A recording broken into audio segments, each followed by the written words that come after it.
Go to the market today. Had this outfit all picked out. A homeless guy I've helped a lot that is like hot and cold because he's an addict, gambling, alcoholism, and I fell for his charms. Not that way, not intimately. A connection of affection, which he doesn't know how to deal with. So I won't let him come in my office door because of a rageaholic thing he has. So anyway, he left these shoes outside. Hi, Edward. My office door. 4 pairs of beautiful Nikes. Free.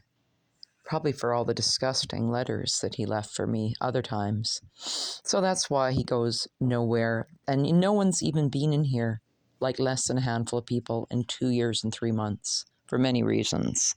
Privacy is very important. Can't you tell? So I had this outfit all picked out, and then who gave this to me? Oh yes, a doctor with a breast fixation, except he has a fixation of augmentation and no arguing that I am au naturel. And that's why he didn't get to marry me, because he said, I want to marry you. But you have to get an extra 100 cc's. I didn't know what that means, because I don't do metric, and I don't do titties. I do dog, baby. I have 2 dogs. They're real. I didn't cut anything off. I didn't splice it. I didn't dice it. I left them intact. Just like I didn't get a clitoridectomy.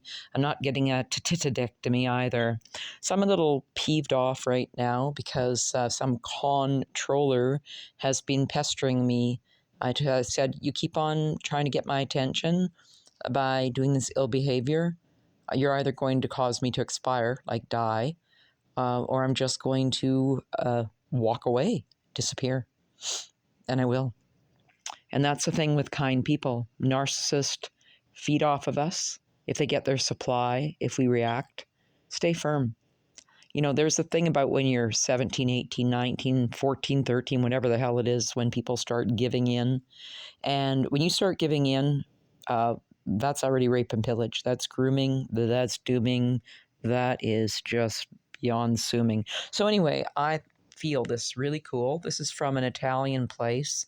And when I had my Expo, not Expo 86, and then there's... So I'm tired of guys that are just insulting. They're trying to insult because all they've got is ego. So it's like my ex that I had a baby with, the native that gave Indians a bad name, quote unquote. And he said, I can always tell a woman's age by her hands. And so when I met him, I was 33 and my dad had just died.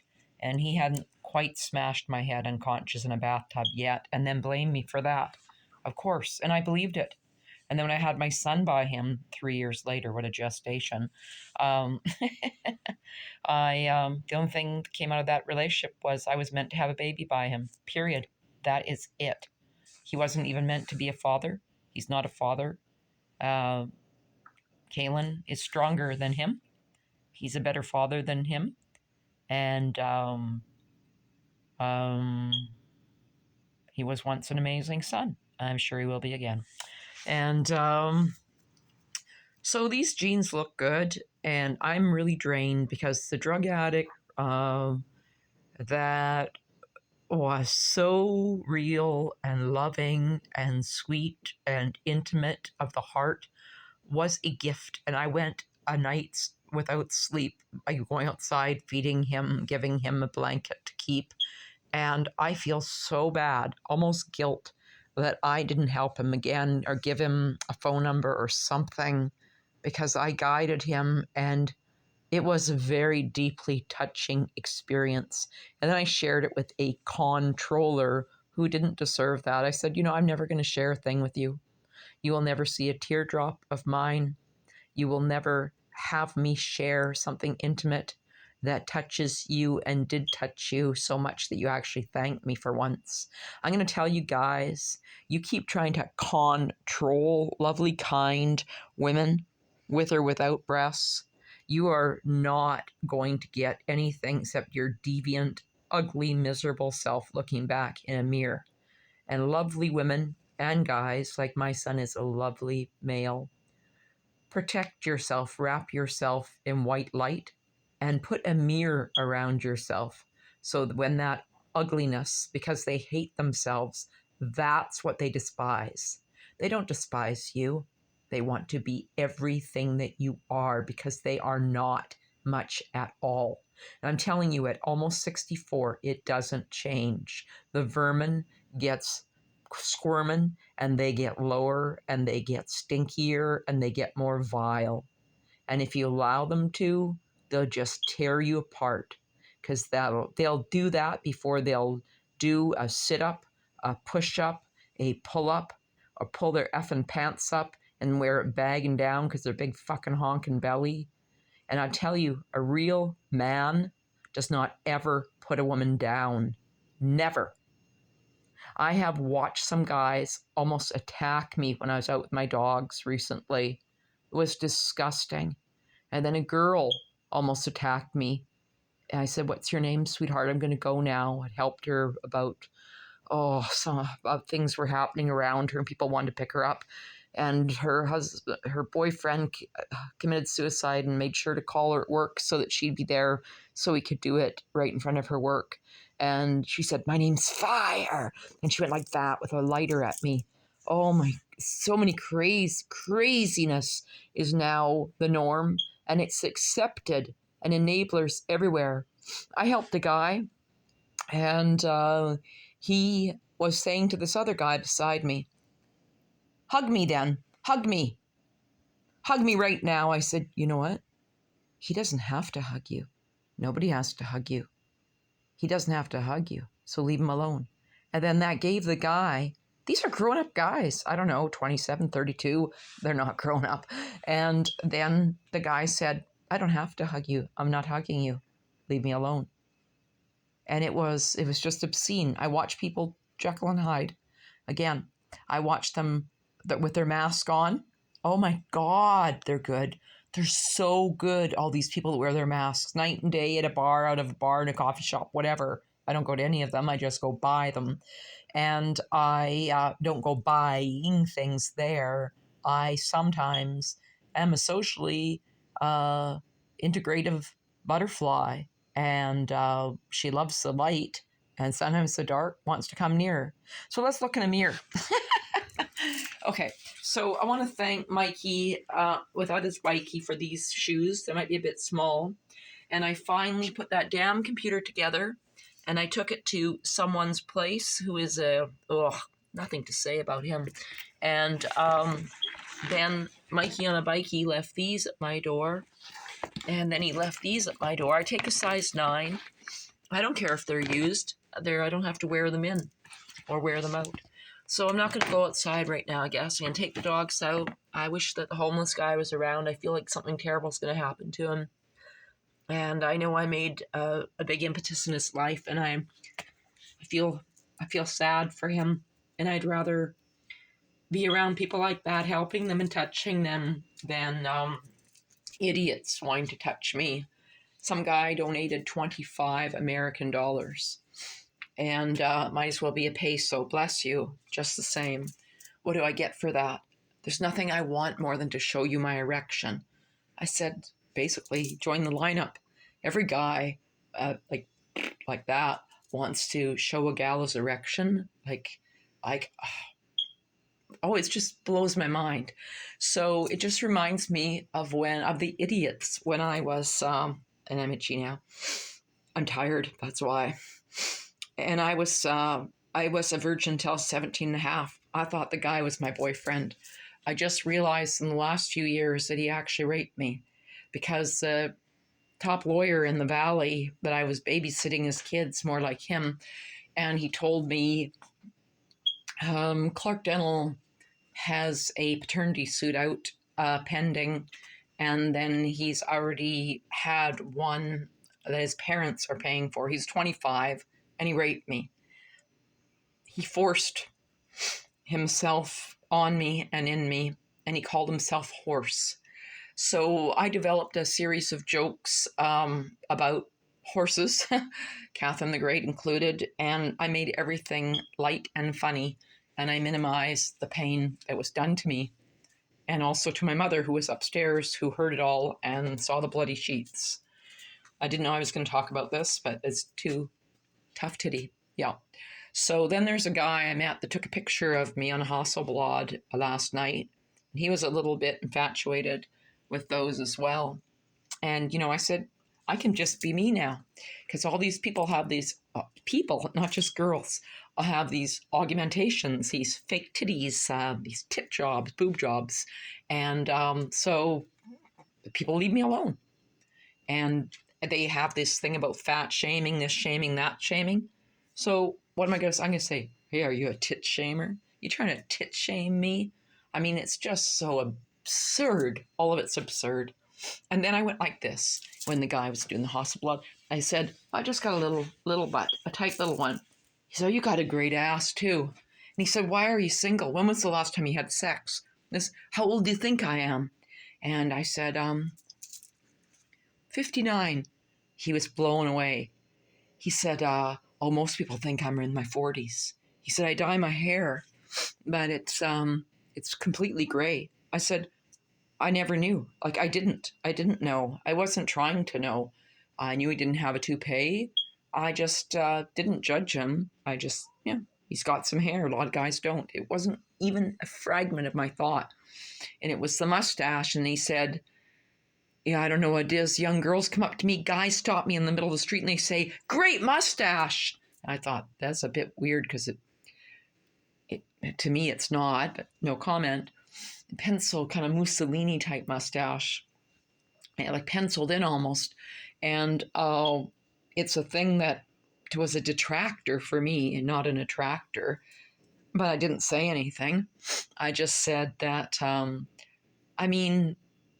end up giving more compliments to guys. Who the fuck needs that? That's a narcissist. My ex was every mirror. I used to have a lot of really nice places, and I had a really nice cottage when I knew him for part of that time, and I was there for quite a few years. And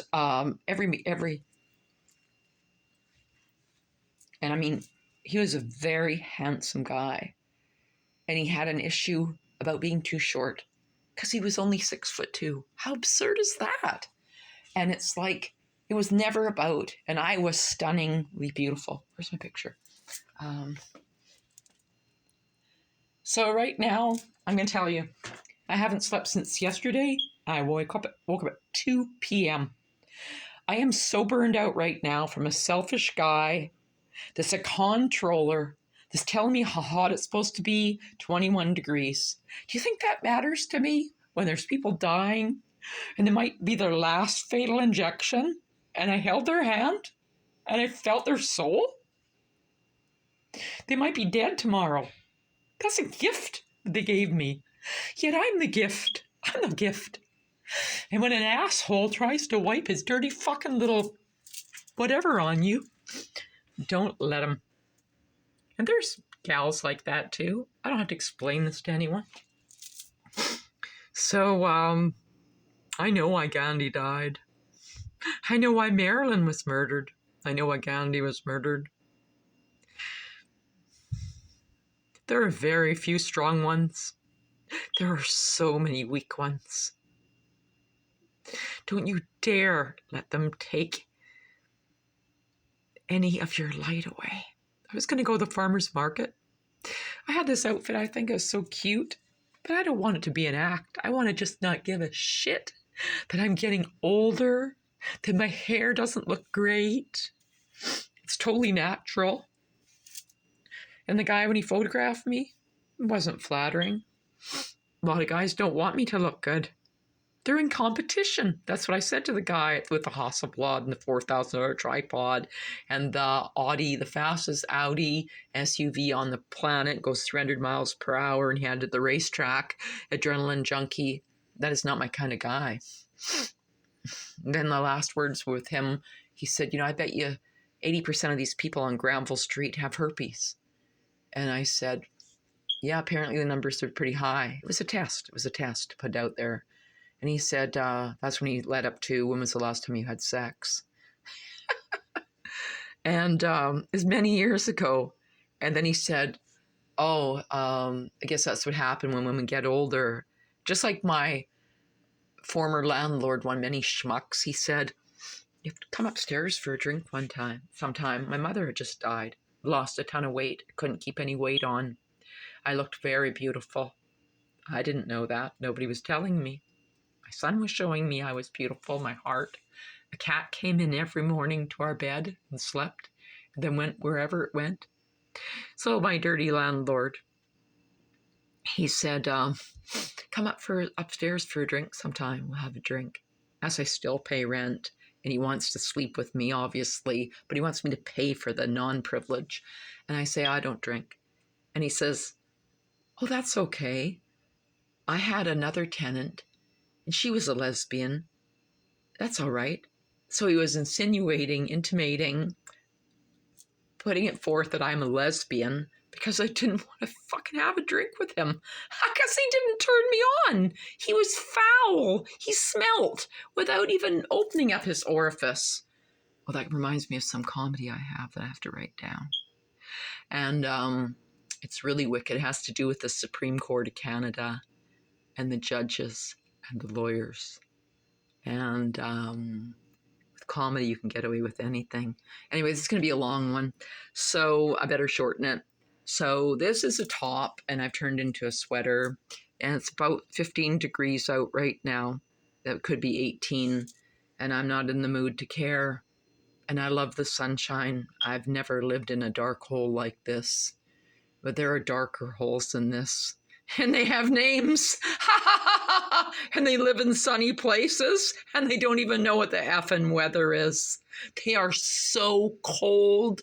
The coldest blooded snake is warmer than them. They are a machine, and they think I am. And so any of you dweebs, you nerds, you turds that falsely think that a woman, a warm-hearted womb that's not your mate, is there for you to dispose your junk in, whatever it's from here or elsewhere. Actually, not here. You don't have a third eye working. You are so remiss. You always die slow, treacherous, toxic deaths. And you poison yourselves because you're so susceptible and stupid as shit. So I'm fed up right now. I don't need coffee. I don't need cheese. I don't need any fucking lies or anyone to squeeze me. Well, that's what I did with that guy last night out in public. I said, yeah, they're real. And he said, "Oh, you're going to get me excited. It was all about him." And I said, I've never done that before. I'm glad I have these. They keep growing. I don't know what I'll do. "Oh, does your back hurt?" I said, "No, I've lifted weights practically all my life." And I had a huge backpack. I said, "This is what $100 gets you. Like a heavy bricks, a bunch of apples on sale for $1.39, carrots, very few light things." I wish I had that raw chocolate bar right now. And then for an hour, I held that on my back while I talked to him. Oh my God, it was unreal. So I don't see very many strong males out there. I'm not looking for one. I'm not looking to screw someone or be screwed over by someone. Nothing like that. When and if I have someone, he'll love it that I'm getting older. He'll say, "There's not a line in your face," and there isn't. And then if he sees something forming, he'll say, "Sweetheart, go to sleep." And he'll stroke my eyes. He'll do all the things that I wish I had let my son do, because I had to always play it so strong, the male animus. Well, fuck the male animus. I'd rather be the divine feminine.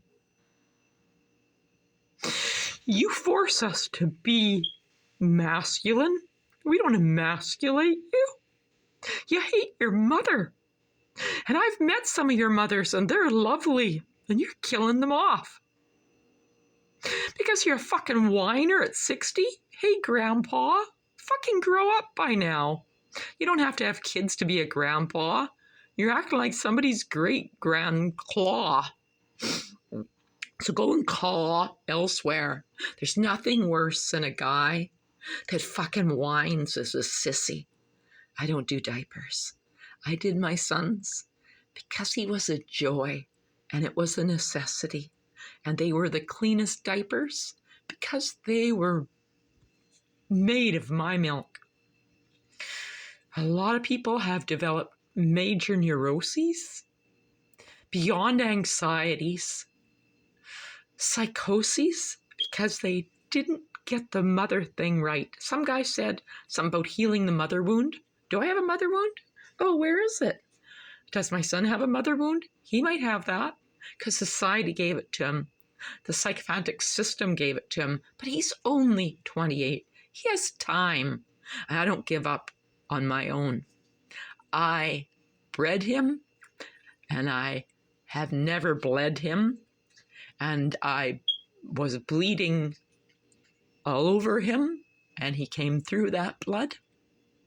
And that's a beautiful story, and that is a success that I am. No mother is grabbing onto and clutching to a kid. Not the strong mother I am and that I had. We know what is real, and when our child was pure and made of innocence and so much light, I know that I dimmed mine for a long time. I know many would like me to go away and fucking die in a hole after they do every one of mine. That ain't gonna happen. These dogs are loyal. I'm loyal. I'm devoted. I'm playful. I'm kind. I'm compassionate. I'm burned out right now because a nerd, living someplace sunny where he gets a son, but he doesn't appreciate it. That's why he doesn't appreciate mother's son. I remember a couple guys a long time ago with my long golden hair, naturally, and they called me mother's son. They're independent of each other. So I better just do my TED Talk. Woman told me, oh my God, that'd be great. You need to go out there and say that publicly. I have so many things that I share out there. I'm going to get a movie crew, a film crew. I've had them before and I'll have them again. Well, I've overdone it and now it's sunny and I don't know where to go where it's quiet and peaceful. I don't. There's drug addicts everywhere. Every place that you feel would be solace and sanctuary, there's someone shooting up in Vancouver. And bless them. Sometimes people like me that are givers really need to have a sanctuary.